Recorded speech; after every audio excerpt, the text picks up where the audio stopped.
Quantas vezes nós nos deparamos com situações na nossa vida em que nós não sabemos mais o que fazer? Existem coisas que são solucionáveis, não é? Que nós podemos dar um jeito, que nós podemos, de alguma forma, obtermos uma solução daquela situação. Mas existem outras que nós nos deparamos na nossa vida pessoal, no nosso lar, na nossa família, na nossa saúde, nas nossas finanças. E nós, às vezes, nos deparamos com uma situação tão drástica, tão terrível, que nós chegamos à conclusão de que não há nada que possamos fazer. Não há ninguém que possa nos ajudar. Ou seja, trata-se de uma situação impossível de ser solucionada. Ao que eu estou me referindo? Por exemplo,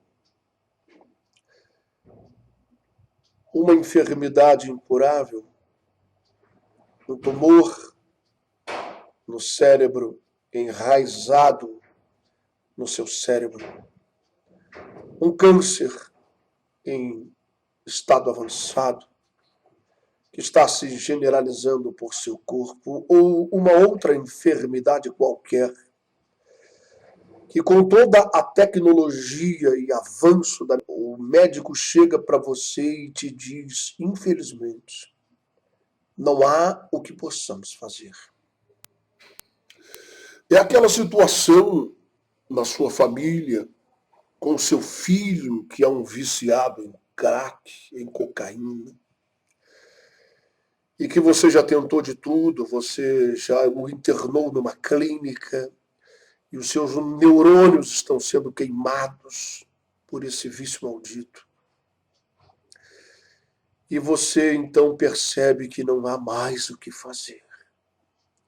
Tudo que era possível fazer, você fez. E agora você se depara com uma situação insolúvel, impossível de ser resolvida.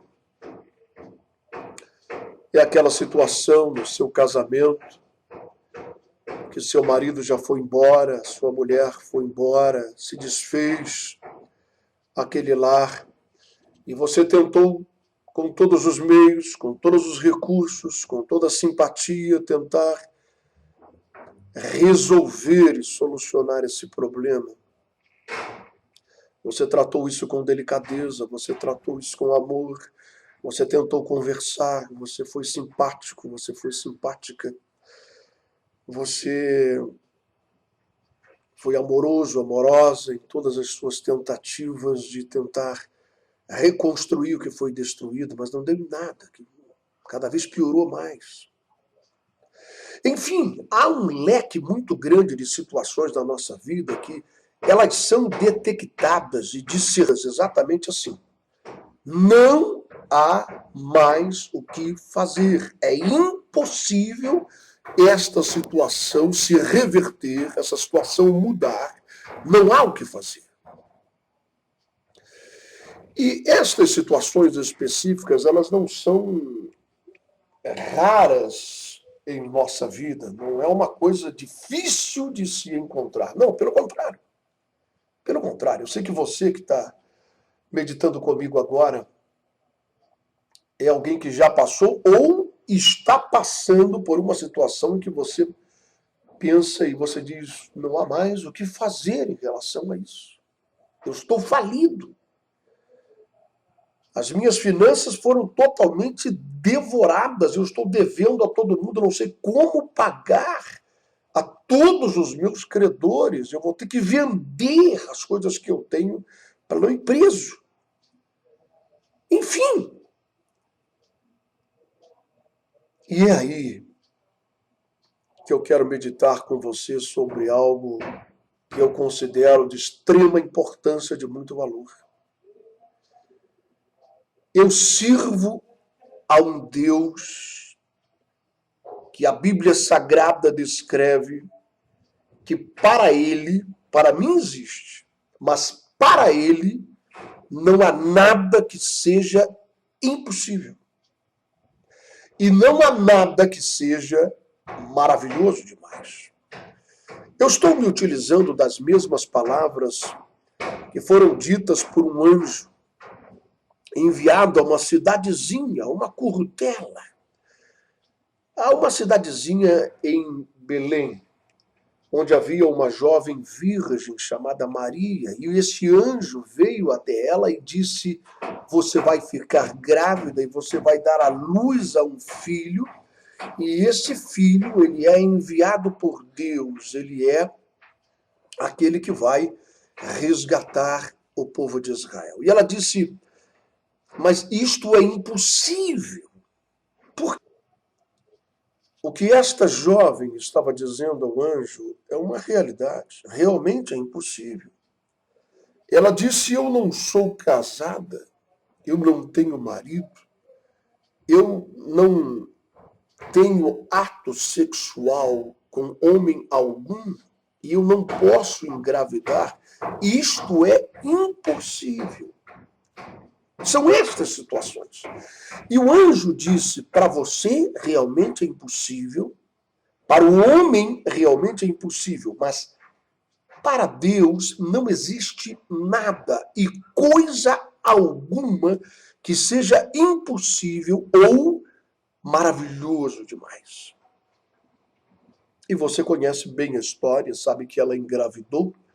O próprio Espírito Santo trouxe aquela semente e germinou em seu ventre. E o Filho de Deus foi gerado no ventre de uma moça virgem. E eu estava meditando nessa manhã bem cedo sobre um grande exemplo. Ezequiel, um profeta de Deus. Deus pegou esse profeta e o colocou em um vale, uma grande planície. E neste vale havia uma característica. Ele estava repleto de ossos de seres humanos.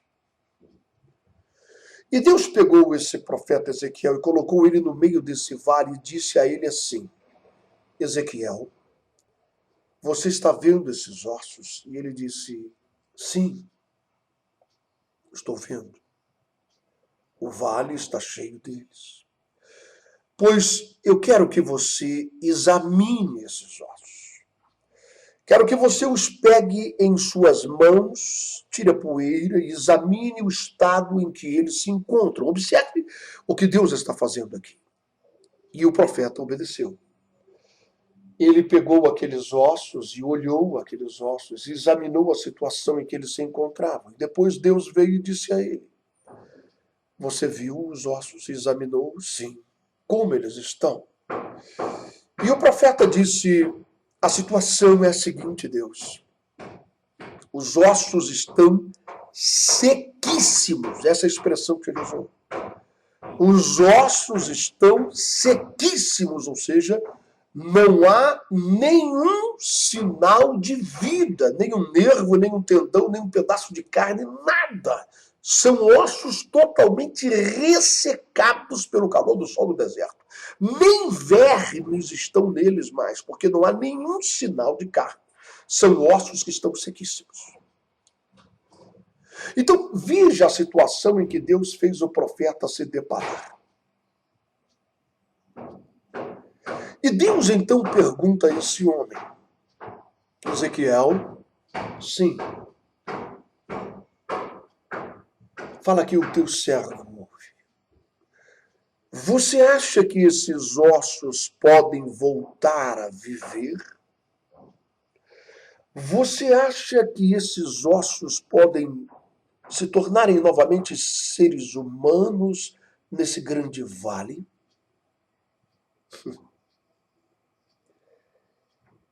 Eu quase posso ver essa cena.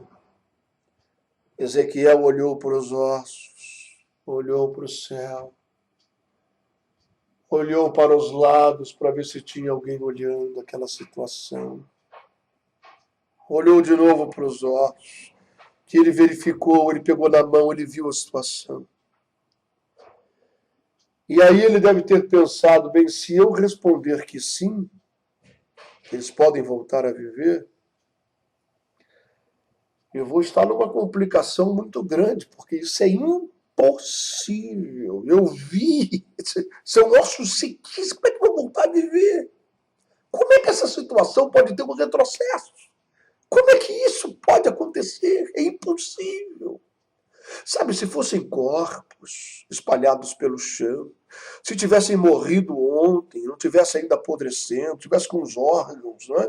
Com os rins, o fígado, o baço, o coração, tá morto, mas pelo menos tá tudo ali dentro, tem olho, tem cabelo, tem pele.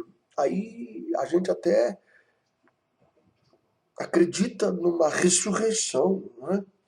Não é uma coisa assim tão espantosa, ressuscitar o morto. A gente acha uma coisa difícil de acontecer, mas pelo menos está com tudo ali, né?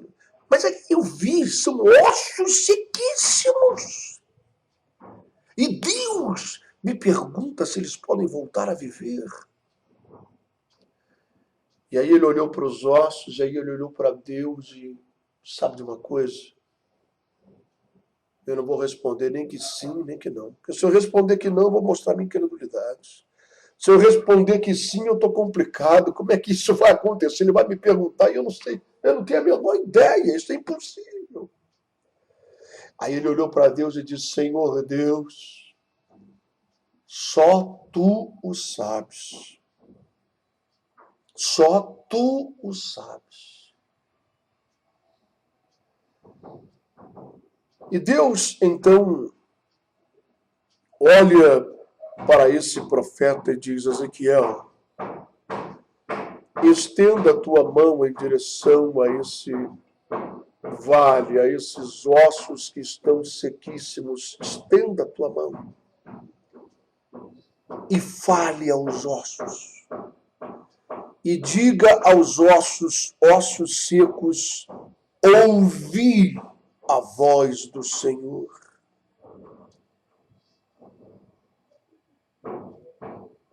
Farei vir sobre vós tendões, nervos, carne, e voltarão a viver. Profetize aos ossos. Diga a eles. E Ezequiel, ele obedeceu e ele estendeu a sua mão. E se você for examinar esse texto sagrado, você vai observar um detalhe de grande importância que passa às vezes desapercebido de muitas pessoas. Mas ele disse que começou a profetizar, está escrito assim. Ele estendeu a mão e começou a profetizar sobre aqueles ossos, e a dizer aquelas palavras, ossos, ouvi a voz do Senhor. Mas era uma situação tão vexatória, tão assim esquisita, tão estranha, tão impossível, que ele não estava olhando para os ossos, ele só estendeu a mão. Sabe por que eu digo isso? Porque está escrito assim, que enquanto ele profetizava aos ossos, ele ouviu um barulho, e aí ele olhou. Isso significa que ele estava estendendo a sua mão para os ossos e olhando para o outro lado, ou seja, ele não queria nem ver, aquilo era uma situação tão impossível, que ele estendeu a mão do outro lado, e ele começou a ouvir aquele barulho, e ele então virou a cabeça e olhou. E quando ele olhou, ele viu os ossos se juntando um ao outro. As costelas, o antebraço, o fêmur, os ossos foram se juntando, seguindo aquela ordem, aquela palavra profética. Os ossos foram vindo e se chocando. Começou a vir carne e começou a vir os tendões e os nervos e o globo ocular e crescer cabelo e pele.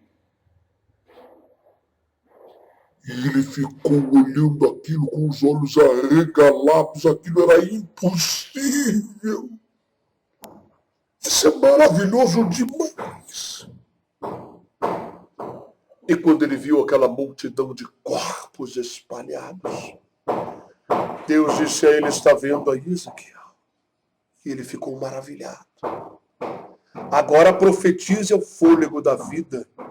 E diga ao fôlego da vida, sopra dos quatro cantos da terra sobre esses mortos, para que eles vivam e se levante um grande exército. Nós que estudamos a Bíblia Sagrada sabemos que essa revelação ela era simbólica ao povo de Israel, que por muitos anos de sua existência esteve como aqueles ossos sequíssimos espalhados por todas as nações da terra. Conhecemos a história do Holocausto e já vimos fotografias de algumas pessoas já tiveram o privilégio, como eu, de estar no Museu do Holocausto lá em Jerusalém e ver coisas terríveis, como aquele povo humilhado e escarnecido e amontoado seus corpos secos, como lixo, como esterco.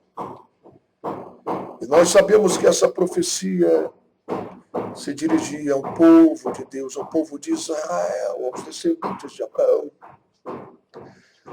Mas nós fomos enxertados nessa videira e nos tornamos povo de Deus pelo sangue de Cristo.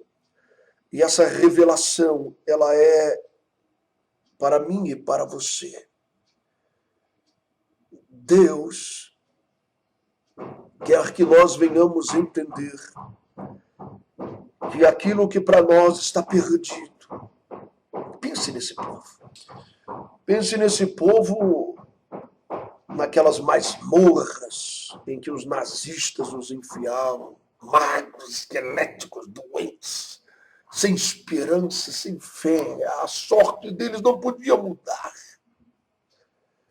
Hoje, quando você vai em Israel, você vê uma nação de primeiro mundo. Uma nação que tem pouco mais de 50 anos de reexistência. Ela ressurgiu das cinzas, uma nação que tinha acabado. Pouco mais de 50 anos e é uma nação de primeiro mundo. O Brasil tem 500 e tantos anos e é um país de terceiro mundo.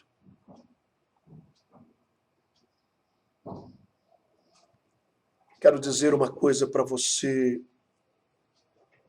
no dia de hoje. Aquilo que para você é impossível, para mim é impossível. Para Deus basta Ele estalar o dedo ou dar uma ordem. Só. Basta isso. Quando Jesus foi ao encontro de Lázaro, seu amigo, seu discípulo que estava morto e sepultado há vários dias, sua irmã correu em direção a Jesus e disse: Mestre, não adianta mais, se tu tivesse chegado antes, enquanto ele ainda estava com febre, enquanto ele ainda delirava, enquanto ele ainda estava morrendo, então o Senhor poderia curá-lo. Mas agora não tem mais jeito, ele está morto e sepultado há 4 dias, o corpo dele está fedendo, já está podre, e nós estamos aqui chorando, e o Senhor chegou tarde demais. Em outras palavras, agora é impossível, ele já está sepultado, não está apenas doente, mas já está podre no túmulo. Seu espírito já saiu do seu corpo. Não há mais nada o que fazer. É impossível. E Jesus disse a essa mulher: mulher, eu sou a ressurreição e a vida, mulher. Para mim não há nada impossível. Eu não chego tarde, eu não chego cedo, eu chego na hora certa. E quando eu chegar, aquele que confia em mim, se estiver vivo, não vai morrer. Quando eu chegar, aquele que confia em mim, se estiver morto, há 4 dias, há 1 mês, há 500 anos, ele voltará a viver, mulher. Você crê nisso? E você conhece a história melhor do que eu e sabe que levaram Jesus àquele túmulo e ele chamou Lázaro para fora. E o espírito de Lázaro, na habitação dos mortos, onde ele estava, retorna daquele corpo podre, doente, e o corpo podre se restabeleceu e a doença foi embora. E ele se colocou vivo e saudável, de pé diante de todos. Toda a situação da sua vida pode mudar. O que ligarmos na terra é ligado no céu. E eu hoje, no dia de hoje, te dou uma palavra profética. Profetiza sobre o teu vale de ossos secos. E veja o milagre acontecer. Aquilo que é impossível na sua vida. Aquilo que você já havia desistido. Não há solução. Profetize sobre esse vale. E você verá. Que os ossos se juntarão aos seus ossos e carne, pele e tendões virão. E você vai profetizar o fôlego da vida. E no nome de Jesus, você verá o exército se erguer. Você verá esta situação totalmente mudada pelo grande poder de Deus.